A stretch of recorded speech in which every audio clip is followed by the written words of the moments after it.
Hey class, this is Rachel Weems, and I'm going to be talking to you about the organizational assessment at Tacoma Regional Hospital. For you, the learner, I have 4 learning objectives, and these are to understand the background of Tacoma, the processes of Tacoma, the assessment of Tacoma, and the 4 areas of potential change at Tacoma.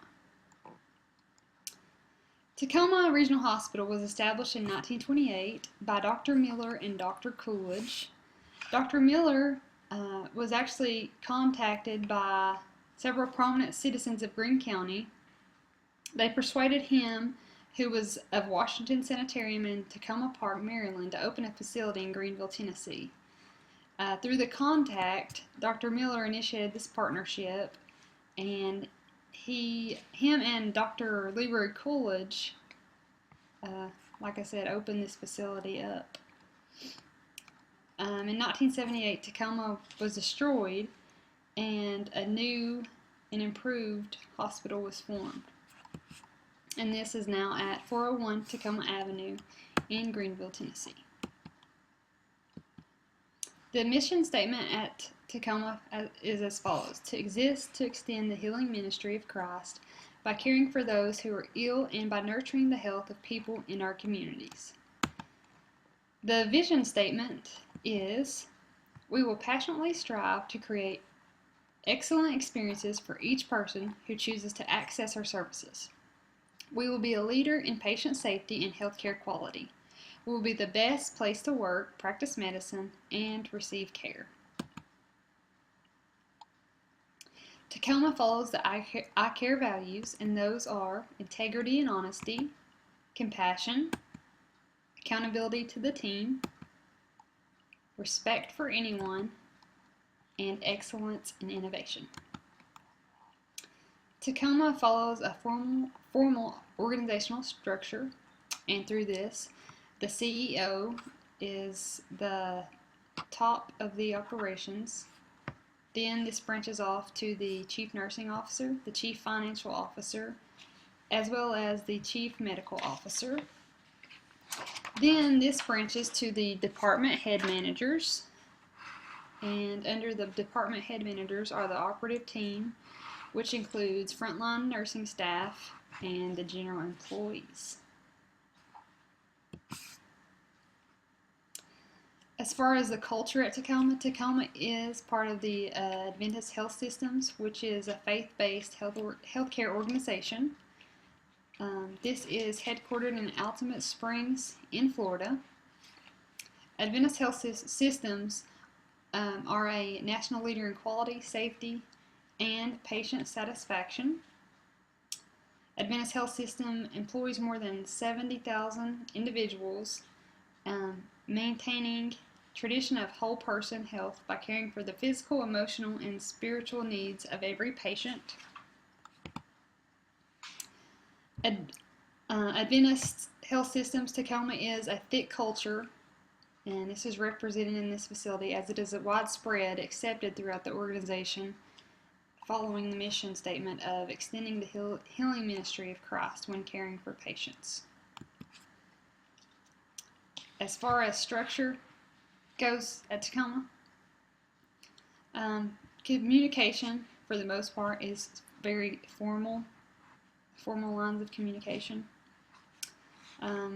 As far as decision making goes, administration makes the decision for the most part. Department heads may have a say-so or opinion on what an issue or problem is, but administration is ultimately left to decide what's best for the organization.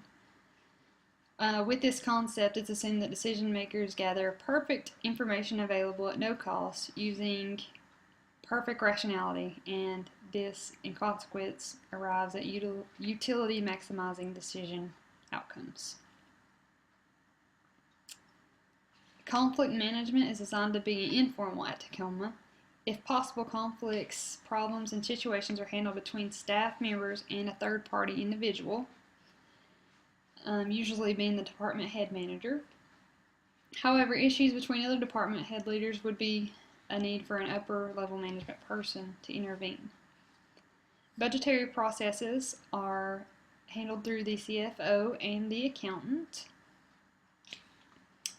Um, during monthly meetings are met with department managers and CFO and accountant.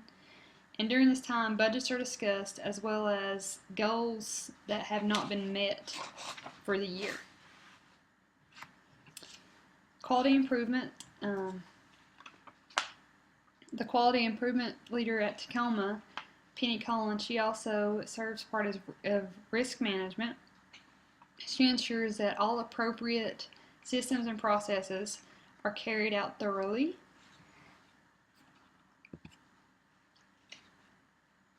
Nursing. Tacoma uses these team model nursing. With this, a team nursing delivery model of care, nurses and ancillary staff will with different levels of education, skills, and licensures, are assigned responsibility for a group of patients for the duration of a shift, under the discretion of the RN. Delegation between RNs, LPNs, and patient care techs is utilized. As far as frontline nursing staff delegation goes, the department leader will delegate tasks to the assigned RN coordinator. Then they will assign tasks to the charge nurse. Charge nurse will assign tasks to the LPNs, RNs, and patient care techs. The staffing grid at Tacoma, they try to implement the quantity versus acuity, or acuity versus the quantity method. This is different in every facility at the hospital. The ER is staffing based on the busiest times of the day throughout the ER. ICU is on patient acuity and quantity. And med-surg and step-down unit is based on quantity, although they do try to keep acuity in mind. Turnover rates for July. The most outstanding rates were included were the clinical informatics department, which was 100% turnover rate. Surgical services was 11%, med-surg was 2%. The 100% turnover in clinical informatics, this was only really due to an employee who moved to a management position, and another employee that was in the clinical informatics department, she moved to corporate, and then the third employee was a short-term employee who only worked at Tacoma for 3 months. Yearly evaluations are done, as well as 90-day evaluations for new hires. These are mandatory. During this time, performance level and goals are discussed. This is done between the department head and the employee, and managers have their evaluation with the chief nursing officer. On one particular unit where I did my rotation, 6 evaluations were done per nurse. And this, the one evaluation, the nurse did a evaluation of themselves. Then the nurse would give 2 evaluations for 2 of her co-workers at her choice to do an evaluation on. The director would give 2 at her choice of nurses to do the evaluation on, and then the regular mandated evaluation was done. And she felt like this was a better way for the employee to grow as a person and in work. Workplace stressors at Tacoma are patient ratios, which I think occurs at all facilities, scheduling complaints. Scheduled overtime is a big issue because this goes along with the premium pay that was recently cut, where the nurses would actually make $9 on top of their overtime pay for extra days where they were scheduled. And they cut this recently at Tacoma in the last month to implement a 2% raise across the border of the hospital. But however, employees are still being scheduled, having scheduled overtime. Tuition reimbursement. This is only provided for individuals in the management positions right now. As far as leadership theories go, the contingency theory discusses that there is no single method of organizing or managing Rather, the best way to organize or manage depends on the context an organization confronts. With this theory, managers must recognize and understand the environment they face and select appropriate organizational structure for that environment. This theory is appropriate with this assessment as I feel that this organization is unique in its own way. Tacoma has strong leaders within the organization, and I think this is the first step in an organization, is to have the strong, appropriate leaders necessary. Situational leadership approach is used with this assessment as effective leaders adapt their leadership style to manage particular situations.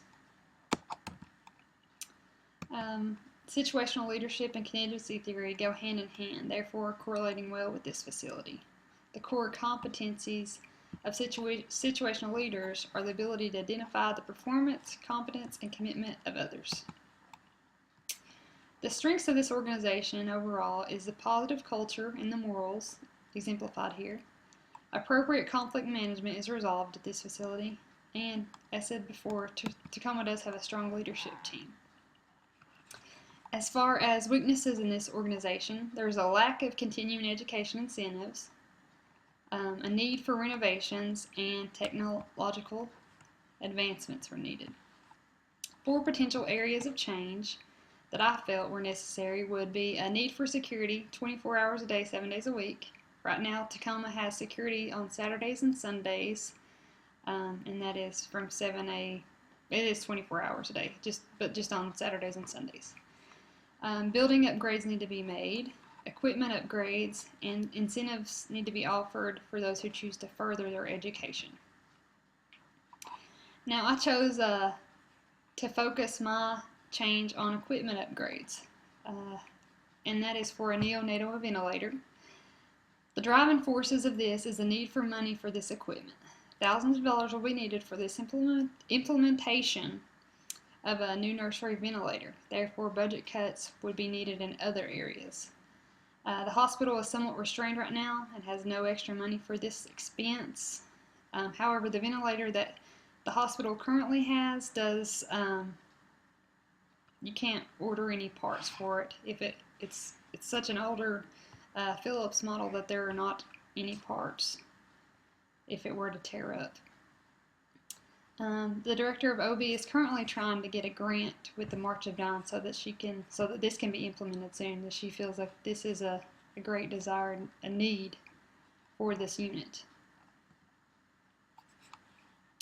And here are my references, and I look forward to continuing implementing my areas of change.